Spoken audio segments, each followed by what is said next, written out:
Hey guys, welcome. This is Stefan. For those of you who don't know me, I run a company called Practice Peak, and that's where we help you as a chiropractic business owner set up, scale, streamline your clinic, turn into your dream business. And we follow a certain formula, for certain steps. And in today's episode, I actually want to share with you what got me to the position where I am today. And in the hope that if you follow a certain process, you know what they say, success leaves clues, then you might get similar outputs, similar results. And there is no secrets anymore in the world of chiropractic and business, although I shouldn't be anyway, which is why I make these videos quite transparently to show you that it is possible to run a really cool, really creative, really successful business. And I'm not here to say to you it's easy, and I'm not here to say to you it's going to be a quick thing, but it's worth it if you have the right strategies in place. And that's why I want to talk about these 5 lessons that I wish I learned earlier in life learned maybe even the polite, because I don't know about you guys, but as a business owner, I'm quite stubborn. Sometimes I think I know best, which leads me to sometimes work on a project 10 times harder than I should have been, rather than just working in a way that was proven to work because many have walked that same path. So if you stay with me until the end and we discover what those 5 lessons are, you should be in a much better position cognitively to be equipped with much more information on what works in any chiropractic business. As always, I would love to interact with the audience. Sometimes watching videos on YouTube or watching people on social media platforms, you feel like you can't really connect with them. But my aim is to build an awesome community of chiropractors so that we can grow together, because we know, I don't know if you agree or disagree with me on that one, but for me, it can get quite lonely, quite frustrating, quite stressful as a business owner when you cannot share your wins and losses and challenges with someone who's on the same page as you. And this is what I learned from millionaire friends friends and mentors, sorry, not necessarily friends, who don't always tell you what you want to hear, but they tell you what you need to hear. And that's why I'm here, to pass the torch to the next person who is willing to turn their practice into a true success. And here's the thing. I want us to kind of be as transparent as possible. Those people who think they have a business and there's a stress test, Limbus test, to see, do you have a business or do you just have a job that you've created for yourself? And I've done this many times and I've made many mistakes in the past. So I can happily say that if now someone puts me in an island 10,000 miles away and I have no Wi-Fi and I come back 2-3 months later, the business should, in theory, have exactly the same way of operating and produce exactly the same results as if I'm here in the UK, in my clinic, managing my team and so on. Which means I have an entity that survives without me. And I want you to ask yourself the question, is that the case for your practice? Or, like many of us, have you created a job where everything just relies on you right now? And if that is the case, then maybe this will be helpful for you guys. So lesson number 1 that I learned quite early in life was that entrepreneurs are a bit weird. I heard this from someone called Sam Ovens, and he said they are not normal civilians.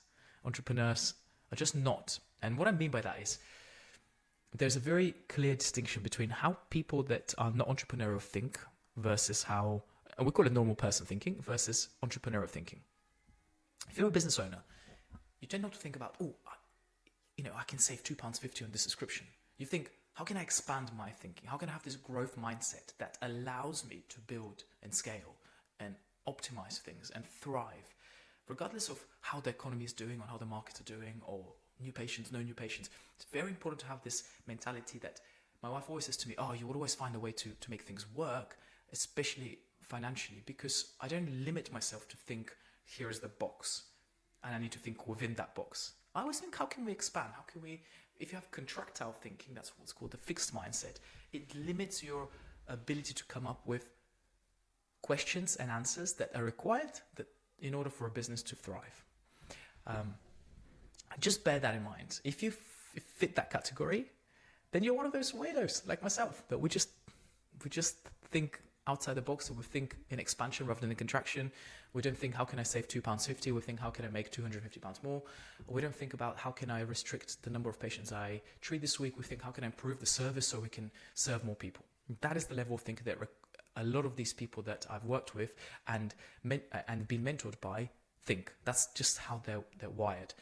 Now, you can argue whether that's something they were born with or something they learned. I definitely wasn't born like that. I definitely wasn't, especially with my upbringing, which I guess is an example to show people that you can acquire these skills to have this way of thinking and this kind of mindset.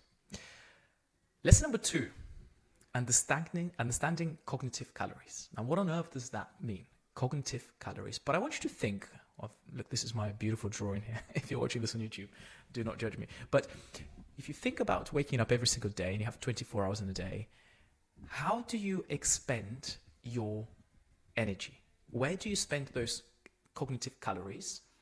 And that often comes from the decisions that you make. The collection of small decisions that you make every single day equates to what does the day look like?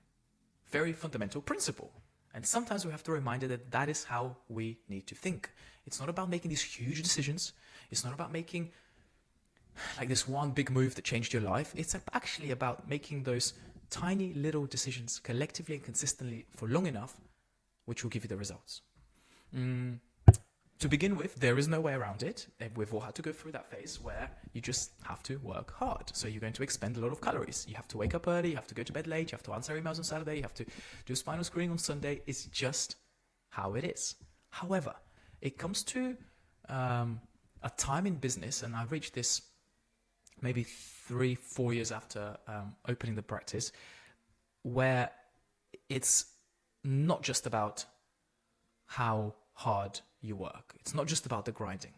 It's about the types of decisions you make. Call it smart work if you like. Yes, you cannot escape this, the grind. You've got to go through that phase, and that teaches you a lot of lessons. So don't be alarmed if you feel discouraged, if you feel tired, if you feel a little bit sort of,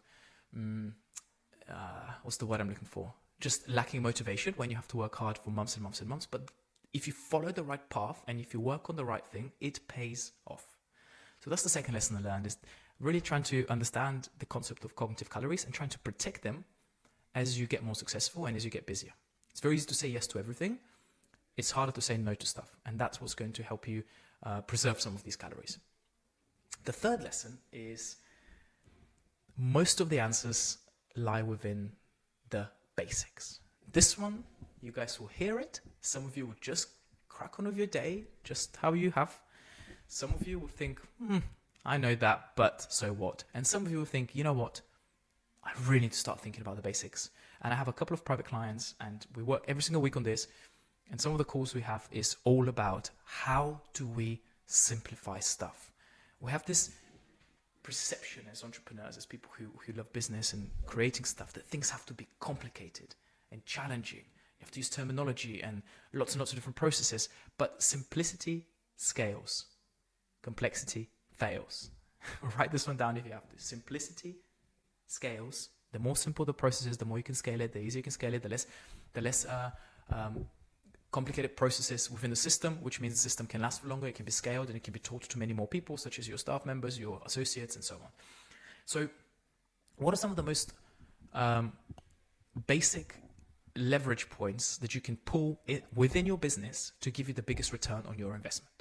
For us, there are things like day 1, day 2, the scripts we use. Do we have schedules? Is everyone pre-booked for the next 6 months? Do we have an automated system to collect payments? What are our reminders like? Does everyone know what the script is? From a CA to management to chiropractors to massage therapist. Super important to think about that if you want your business to grow. And what I've discovered and discovering as I'm getting more experience in the field of business is, and consulting actually, is your service and your product is the most fundamental thing and is the most important thing that you can work on, which is basically the results. You can have the best marketing strategy. And by the way, I'm not saying you don't market. I'm just saying if you have the best marketing strategy, but you cannot provide results, all you're going to do is have lots of new patients and you're going to lose them. If you have lots and lots and lots of new patients, but you can't retain them, then again, you have a leaky bucket. So you've got to start thinking about what are the most fundamentals in my business, where I am on that pyramid. If you're watching this on YouTube, you can see the pyramid on the bottom has a service and product. The next most important thing is probably number of new patients, retention, and then you just increase the value of your yield, which is how much money can you generate and how many people can you serve. Super important. And I when I was first starting, I was just thinking, well, how can I generate more new patients? How can I get more new leads? How can I go and do more spinal screenings? And one thing we were very, very lucky with is that our service and product was spot on, was pretty solid from day one, because I had the systems and the processes and the coaching and the mentorship that I do with our chiropractors. And that put us in a great position. It meant that we could just make the most of those patients that were coming in. But I've worked with clients where they could see 100, 120 new patients a month between 2 or 3 chiropractors, which is insane, and have 35% conversion rate. And to this kind of client, I would literally say, why don't we just get you to 70% conversion rate and drop the new patients to 50 to 60?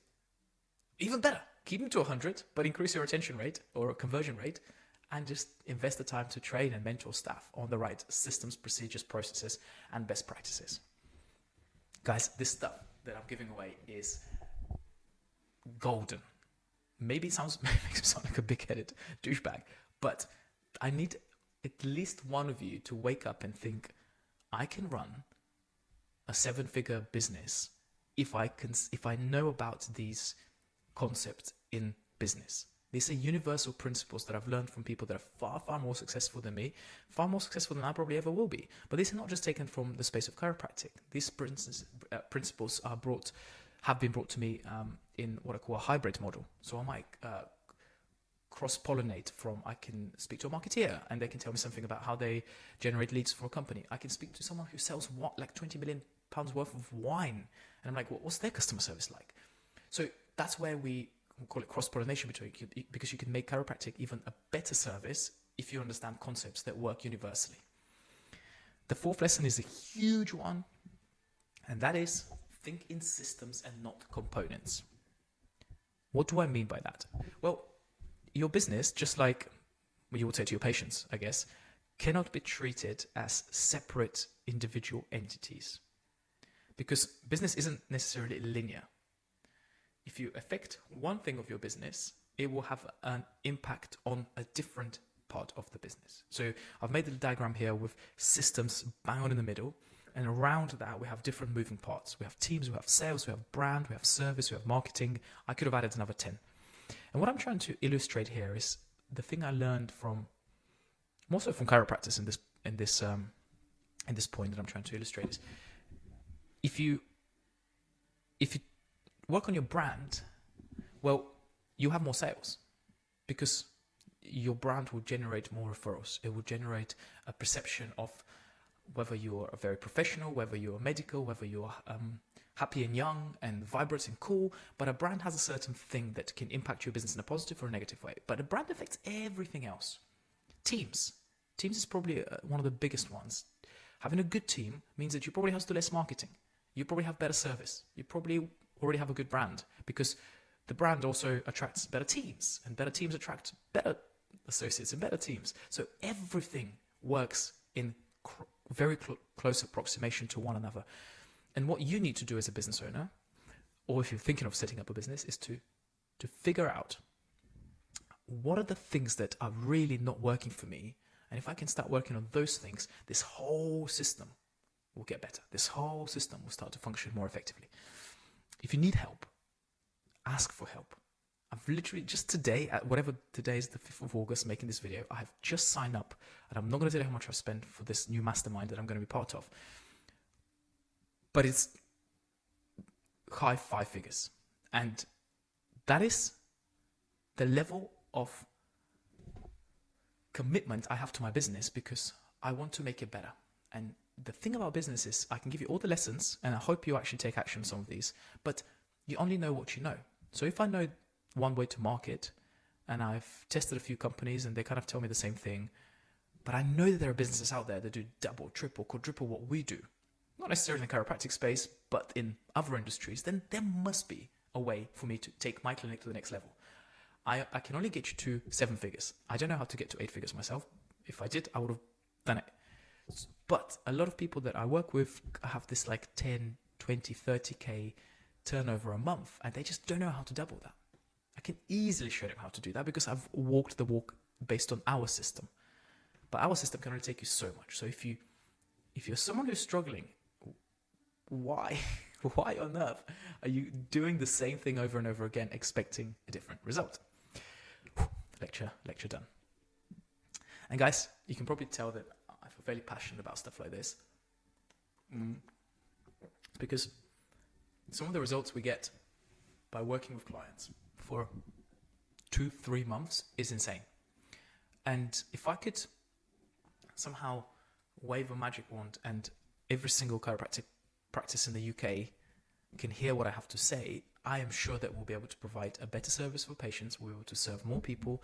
We'll be able to have even better reputation as chiropractors, because you're going to have really good businesses. They're going to be structured in a way that is not stressful for you, that they work with or without you.